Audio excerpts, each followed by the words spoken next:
et bienvenue. Le sujet d'aujourd'hui, c'est pourquoi 90% des estimations échouent. Je suis Corinne Morin de chez Propriété Privée à Blaye dans le 33. J'aide les familles à vendre et à acheter leurs biens.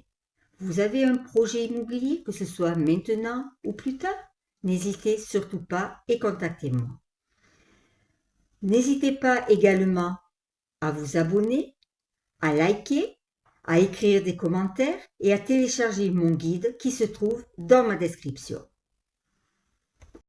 Si vous vendez un bien immobilier, laissez-moi vous dire tout simplement que le prix que vous avez en tête ne soit pas le bon.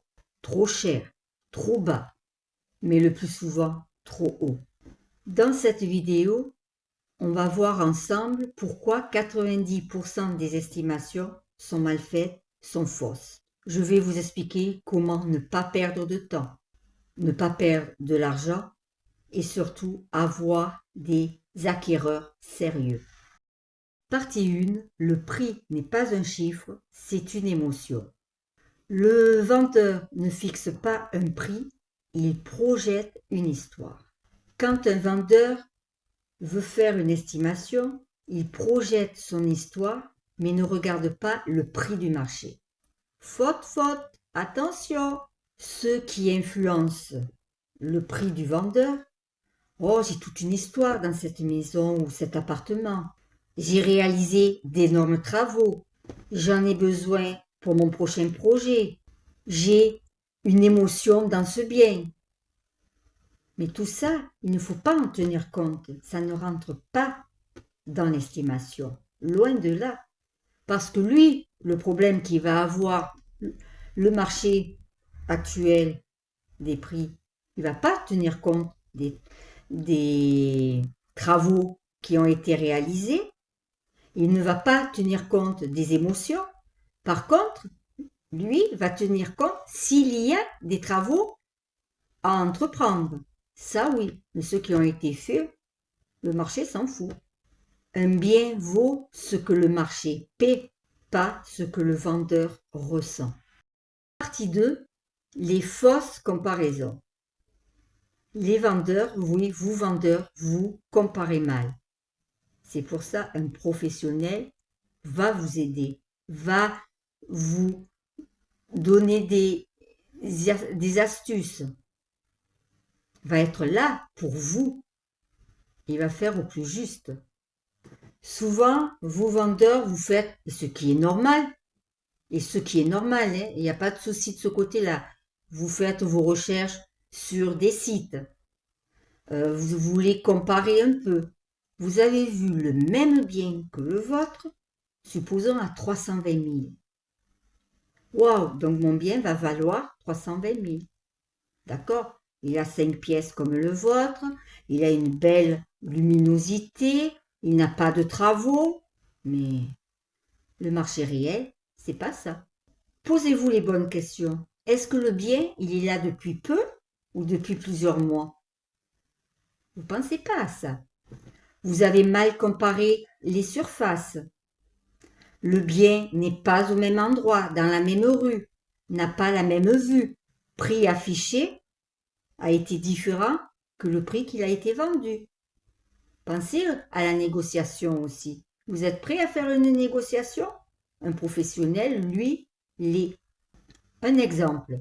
Votre voisin vend une maison à 300 000 euros. Mais ça fait 14 mois qu'elle est sur le site et qu'il veut la vendre. Il ne l'a toujours pas vendue. Pourquoi? Peut-être que le prix est trop haut. Ce n'est pas parce que le prix est affiché que le prix soit au plus juste. Loin de là. Partie 3. Les agents, les conseillers en immobilier qui rassurent.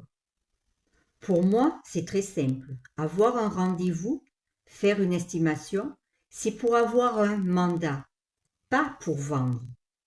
Si, par la suite. Mais il faut commencer par un mandat. Les mandats sont obligatoires si vous voulez un professionnel de l'immobilier.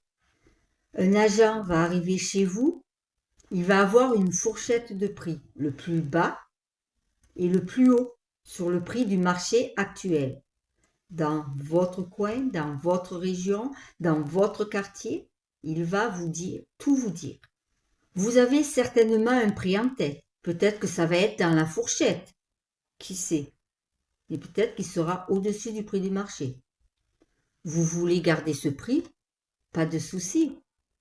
On peut le faire pendant un mois. S'il n'y a pas de visite ou très peu, pas d'offres d'achat, pas de coup de téléphone, un mois après, vous pouvez revenir et baisser votre prix. C'est faisable aussi. Mais le mieux, c'est de le mettre au prix le plus juste dès le départ. Votre bien ne va pas être crédible s'il est trop cher. Les acquéreurs vont se poser des questions. Pourquoi il est si cher? Il y a de l'or dedans? Je suis extrême, mais c'est vrai. Les acquéreurs ne vont pas se positionner sur votre bien. C'est dommage. Il vaut peut-être le coup et l'acquéreur passe à côté également. Le meilleur prix n'est pas le plus haut, c'est le plus juste. Partie 4. Le temps joue contre le vendeur. Un bien qui ne se vend pas devient suspect. Vous savez, les acquéreurs se posent d'énormes questions et ils vont vous en poser. Vous allez avoir des visiteurs du dimanche. Un professionnel, lui, va trier les visiteurs. Ça ne va pas être comme ça. Un acquéreur qui voit votre bien depuis plusieurs mois, il va se poser la question, pourquoi ce bien est toujours à la vente? Je vous le disais, hein. Prix trop haut, c'est égal plusieurs mois en vente, égal vous allez faire une baisse de prix et ça va être mal perçu. Vous savez, l'acquéreur est vicieux. Vous le saurez peut-être vous aussi, vendeur, si vous voulez vendre votre bien pour en racheter un autre. Vous allez être vicieux. Ben, là, ça va être pareil. Pourquoi ne pas mettre au bon prix dès le départ? Vente plus rapide, visite beaucoup plus, et vous allez pouvoir recommencer votre vie. Ce n'est pas le prix qui fait perdre du temps, c'est le temps qui fait perdre du prix.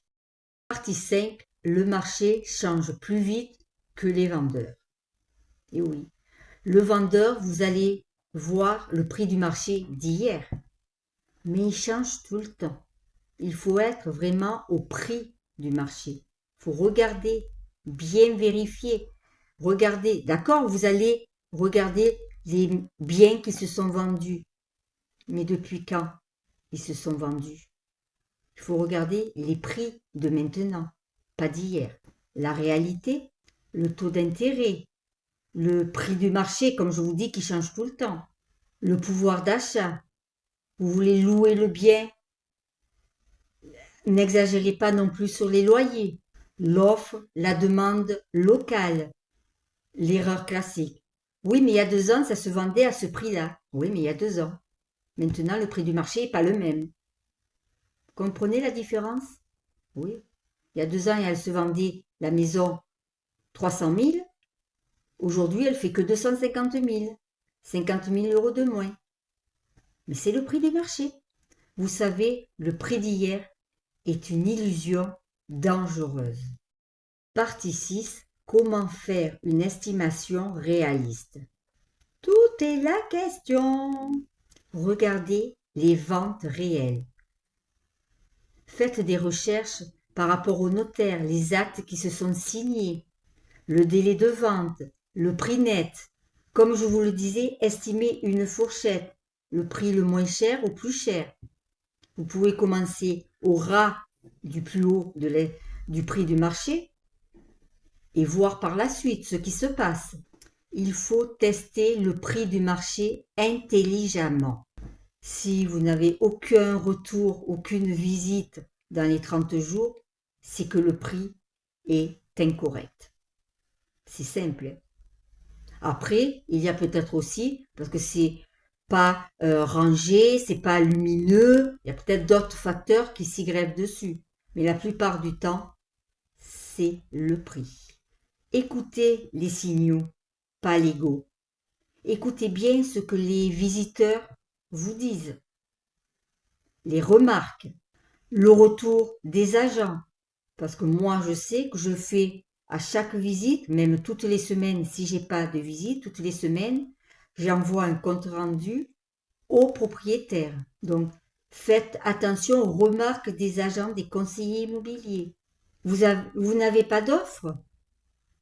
C'est un signe aussi. En conclusion, si 90% des estimations échouent, ce n'est pas par incompétence. C'est parce que vendre un bien, c'est vendre une partie de soi. Mais un marché n'achète pas une émotion, il achète un prix juste. En immobilier, c'est très simple. Celui qui gagne n'est pas celui qui vend au plus haut, c'est celui qui accepte enfin la réalité. Je vous dis à bientôt pour une prochaine vidéo. Ciao, ciao!